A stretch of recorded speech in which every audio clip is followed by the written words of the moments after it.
Hello, my wonderful people. Welcome back to Spice Channel TV. Thank you for always coming out here. If you're joining us for the first time, please kindly subscribe and don't forget to give us a thumbs up. Thank you, my country people. The former Nigerian president and the ex-military leader Olusegun Obasanjo has voiced concerns about governance in Africa, particularly Nigeria. He cautioned that various factors are creating conditions that could lead to a potential upheaval in Africa's most populous nation.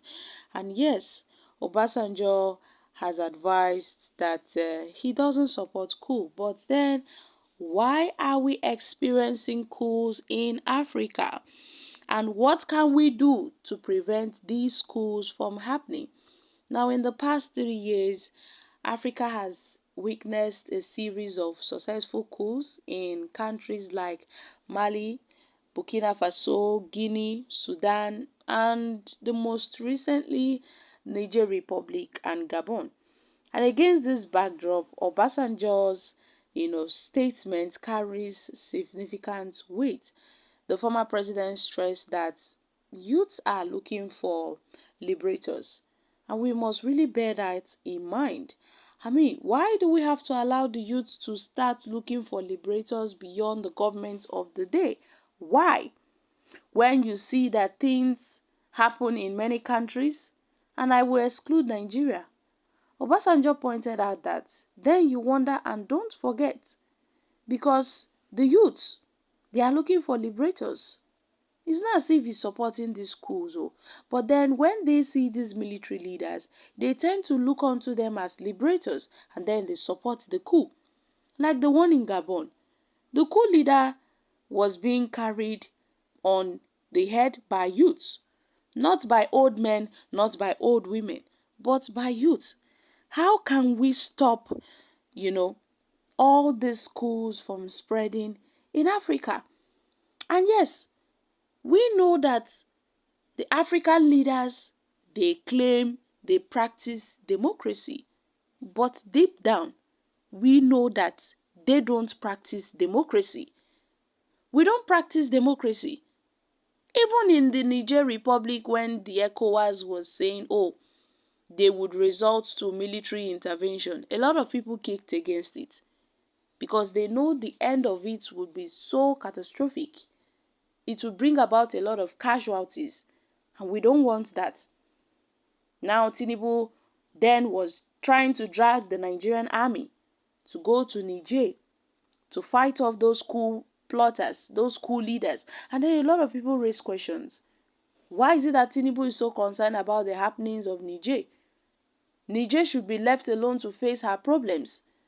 When Nigeria, got off from the military regime, we fought our wars. We fought our battle by ourselves. So it is left for Niger because it is obvious the people of Niger, the youths, the men, the women, they supported these military leaders because they saw them as liberators. They saw them as liberators. They felt that the House President Mohamed Bazoum wasn't right for them. But then, if these African leaders, as they claim, practice democracy, they should do so by reducing the poverty level of their citizens. They should stop greediness. They should stop selfishness and move away from corruption. If these African leaders go and do these things, then at least these things will be appreciated by their citizens. They should provide basic and necessary amenities to their citizens, irrespective of, the state and all of that. But then, my country people, you see all this coming up, coups here and there, and it is spreading. The recent one in Gabon, well, we've seen how that played out. And then when we saw that of the Gabon, a lot of people were raising questions. Oh, would coup happen in Nigeria? Would there be a coup in this country? To an extent, the Nigerian military had to say, no, we don't have any plans for, plotting a coup d'etat in this country. Oh. Because people were raising questions. What's happening? Would Nigeria experience another coup d'etat? Because with what we are seeing, it seems that the people were clamoring for a coup. But then we know that Democracy, so far so good, is the best type of government, and it is the most acceptable type of government in the world. And yes, we know democracy protects the rights of the people. It protects the fundamental human rights of citizens in a nation. But in most African countries, they claim they practice democracy, but what we are seeing is quite the opposite of the practice of democracy. They tend to practice, dictatorship and all of that. You see theocracy and all of that, aristocracy.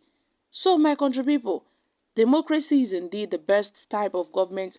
But when we look at our African leaders, you see that they take it as a family business, like that of Gabon. The father of the ousted president of Gabon had ruled for several years before he died and handed over to his son, Ali Bongo. Before he was ousted, he was removed by these coup plotters.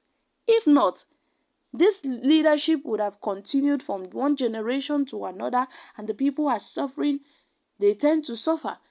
So, coup is not the answer to these problems.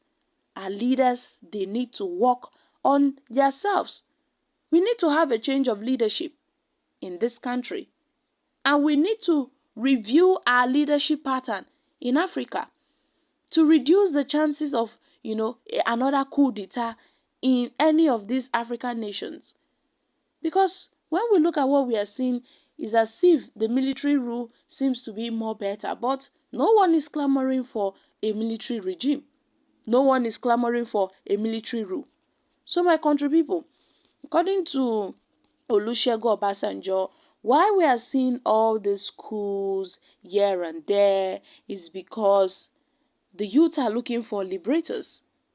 So, we should try as much as possible, the African leaders, Nigerian leaders, they should try as much as possible to make sure the youth doesn't find a reason to look for liberators. If not, there would be another coup d'etat in this country.